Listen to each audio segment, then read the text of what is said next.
भूल गए सोफिया कुरैशी को, भूल गए व्योमिका सिंह को।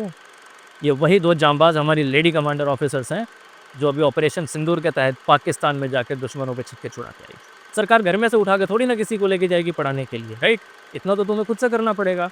जिस दिन हमारे देश में कोई भी इंसान भूखा नहीं सोएगा, उस दिन देश सही मायने में आज़ाद हो पाएगा। जिस दिन सभी लोगों को बराबरी का अधिकार मिल पाएगा, उस दिन देश सही मायने में आज़ाद हो पाएगा। जिस दिन सभी लोग एक दूसरे की इज्जत करने लगेंगे, उस दिन देश सही मायने में आज़ाद होगा। जिस दिन हमारे देश से क्राइम पूरी तरह खत्म हो जाएगा, उस दिन देश सही मायने में आज़ाद होगा। Hello and good evening everyone. मेरा नाम राजन है, मैं एक मार्केटिंग और ब्रांडिंग एक्सपर्ट हूँ। आप सभी का डिस्कस के 19th एपिसोड में स्वागत है। सभी हिंदुस्तानियों को, सभी देशवासियों को स्वतंत्रता दिवस के 78 साल पूरे होने पर बहुत बहुत शुभकामनाएं। ये आज़ादी हमें यूं ही नहीं मिली। हम बचपन से स्कूल की किताबों में पढ़ते आए हैं, देखते भी आए हैं कि इस आज़ादी को पाने के लिए हमारे देश के अनगिनत स्वतंत्रता सेनानियों ने, अनगिनत नेताओं ने, अनगिनत परिवारों ने, अनगिनत इंडिविजुअल्स ने कुर्बानी दी है ताकि हम एक अच्छी ज़िंदगी पा सकें और अच्छी सांस ले सकें। परंतु मैं कई बार सोचता हूँ, क्या हम सही मायने में आज़ाद हुए हैं? स्वतंत्रता तो हमें 78 साल पहले मिल गई थी, परंतु क्या हम सही मायने में आज 2025 में भी क्या हम आज़ाद हैं? क्या हम उस सोच से आज़ाद हुए हैं जो हमें गुलामी की ओर ढकेलता है? आज 2025 में भी कॉरपोरेट में काम करने वाले ऐसे हज़ारों लाखों युवा आपको मिल जाएंगे, जिनसे अगर आप देशभक्ति या फिर इन चीज़ों की बात करते हैं ना, आर्मी की बात करते हैं, इन सब चीज़ों की बात करते हैं, तो वो लोग ना शायद आपको ध्यान ना दें, आपकी बातों को सुनने पे ध्यान ना दें। बोलेंगे है bro, mind your own business. या ये वही लोग हैं जो गुड़गांव को गुड़गांव बोलते हैं, करेक्ट? नशे में लिप्त रहते हैं, पर इन्हें ये नहीं पता ये जिस गुड़गांव को गुड़गांव बोलते हैं और हर इंसान को एक गांव वाला समझते हैं जो इनसे हिंदी में बात करता है, इन्हें ये नहीं पता कि उसी गांव गुड़गांव में, ठीक है, इनके हिसाब से गुड़गांव ये 1 गज ज़मीन नहीं खरीद सकते। और ये कड़वा सच है। ये अपनी सोच के गुलाम हैं, ये अपने सोच की बेड़ियों में जकड़े हुए हैं। इनको आज़ादी की ज़रूरत है। ये गांव वाला कहते हैं जो बंदा हिंदी में बात करता है उसको, राइट? कि इन्हें गांव वाले का मतलब भी पता है? नहीं पता।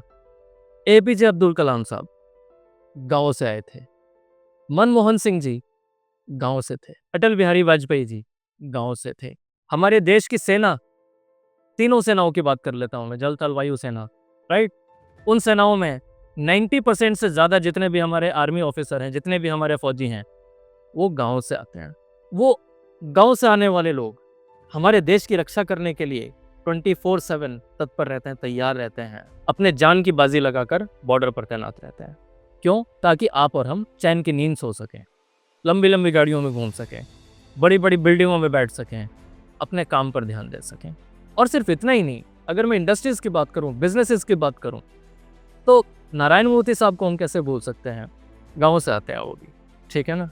और उन्होंने एक इतना बड़ा टेक बिजनेस खड़ा कर दिया जिसे हम सभी आज इन्फोसिस के नाम से जानते हैं। और वैल्यूज़ इतने अच्छे, इतने डाउन टू अर्थ, अपने सबसे बड़े कॉम्पिटिटर के पैर छूते हैं वो।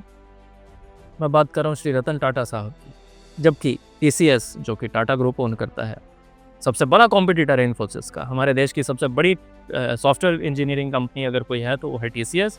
नंबर 2 पे इन्फोसिस आती है। और नंबर 1 और नंबर 2 के जो बीच का गैप है ना, बहुत ज़्यादा है।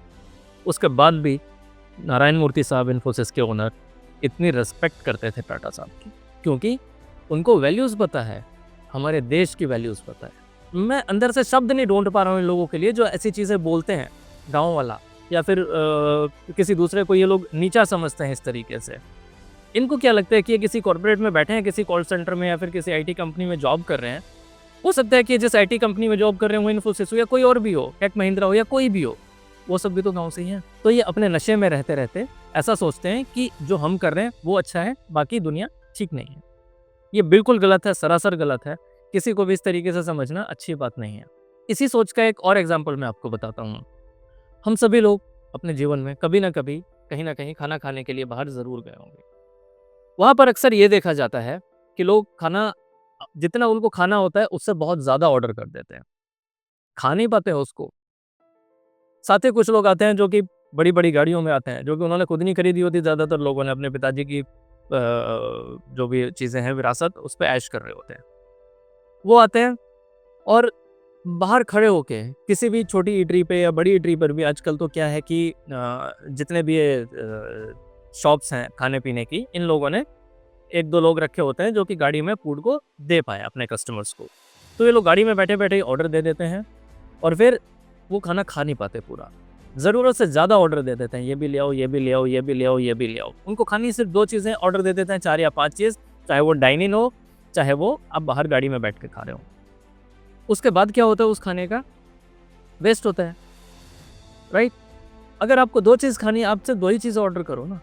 क्या वो रेस्टोरेंट बंद हो जाएगा अगर आप दोबारा ऑर्डर करोगे? तो नहीं होगा ना। वो रेडी हैं आपके खाने को दोबारा सर्व करने के लिए। अगर आपको कम पड़ गया, दोबारा आपको सर्व करने के लिए वो लोग रेडी हैं। आप दोबारा ऑर्डर दीजिए, आपको वो खाना देंगे। और इससे क्या हो रहा है? फूड वेस्ट हो रहा है।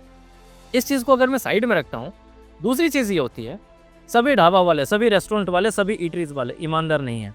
मैंने एक वीडियो बनाई थी जिसमें बताया था कि आज़ादपुर सब्ज़ी मंडी से और ऐसी देश की तमाम सब्ज़ी मंडियों से सड़ा हुआ जो रॉ मटेरियल है, प्याज़, टमाटर, उनसे ग्रेवी बनाई जाती है और उससे डिशेज़ परोसी जाती हैं।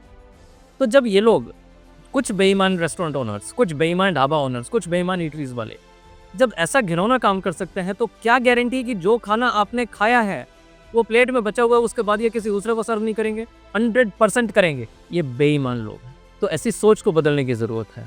हमारा देश ऐसी सोच की गिरफ्त में है।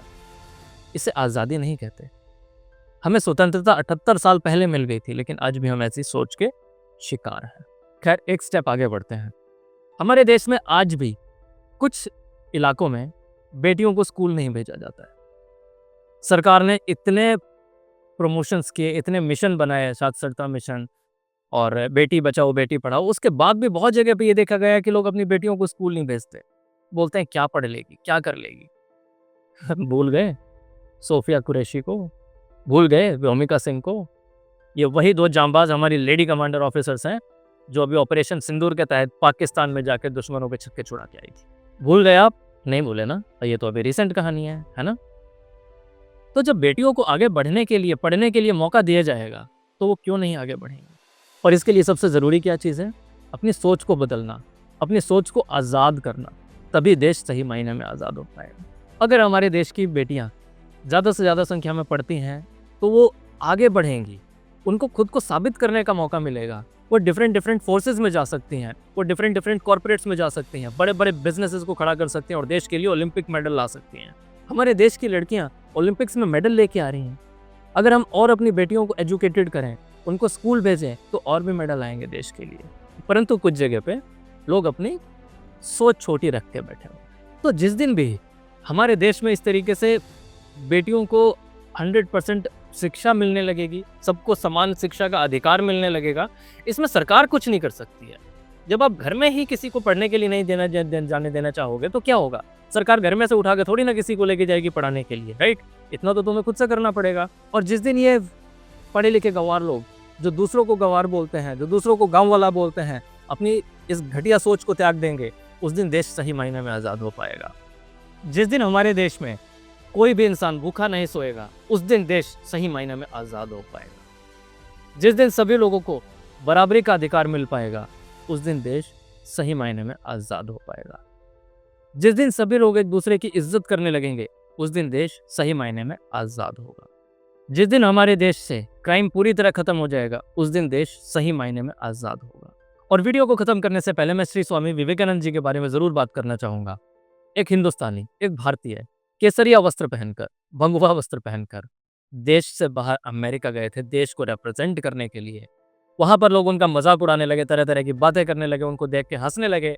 परंतु जब उनका टर्न आया स्पीच देने का, तो पूरा का पूरा जो स्पेस था वहाँ पर, जो पूरी की पूरी जगह थी, तालियों की गड़गड़ाहट से गूंज उठा था। हमें इस तरीके के हिंदुस्तानियों की ज़रूरत है, जो दिखावे के लिए नहीं काम करते, ज्ञान के लिए काम करते हैं। उनका ज्ञान इतना मजबूत था, आत्मविश्वास इतना ज़बरदस्त था कि अमेरिका में जाकर भी वो अपने हिंदुस्तानी जो कल्चर है उसको नहीं भूले और हिंदुस्तानी कपड़े पहन के वहाँ पर गए थे। जिस दिन हर हिंदुस्तानी एक दूसरे की इज्जत करने लगेगा, उस दिन हमारा देश सही मायने में आज़ाद होगा। उम्मीद करता हूँ कि हम सभी इस आज़ादी के पर्व को अच्छे तरीके से मनाएंगे। जो ये आज़ादी हमें इतनी मुश्किल से मिली है उसको हम भूलेंगे नहीं।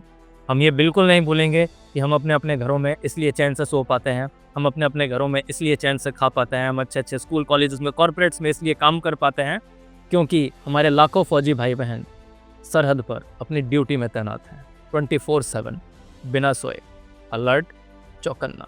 तो आइए हम एक बार फिर से उन शहीदों को याद करते हैं जिन्होंने स्वतंत्रता दिलाने में अपना महत्वपूर्ण योगदान दिया, और जो आज के हमारे फौजी भाई बहन हैं उनको सैल्यूट करते हैं जिनकी वजह से हम अपने अपने घरों में अच्छे से सो पाते हैं, जी पाते हैं। बस वीडियो काफ़ी ज़्यादा लंबा हो रहा है। ये स्वतंत्रता दिवस एक ऐसा टॉपिक है जिसके बारे में मैं पूरी रात पूरे दिन बात कर सकता हूँ, फिर भी टॉपिक ख़त्म नहीं होगा। आज के एपिसोड में बस इतना ही। लेकिन हाँ, एक चीज़ ध्यान रखें, ये बहुत ज़रूरी चीज़ है। आज जो भी आप लोगों ने तिरंगे झंडे लहराए होंगे, छोटे छोटे बड़े बड़े जैसे भी होंगे, उस तिरंगे का निरादर अपमान नहीं होना चाहिए। कल कहीं पर भी अगर आपको वो तिरंगा दिखे इधर उधर गलत तरीके से रखा हुआ या गिरा हुआ, उसको आप संभाल के रखें। जय हिंद, जय भारत, भारत माता की जय। शुभ स्वतंत्रता दिवस, शुभ रात्रि, बाय बाय।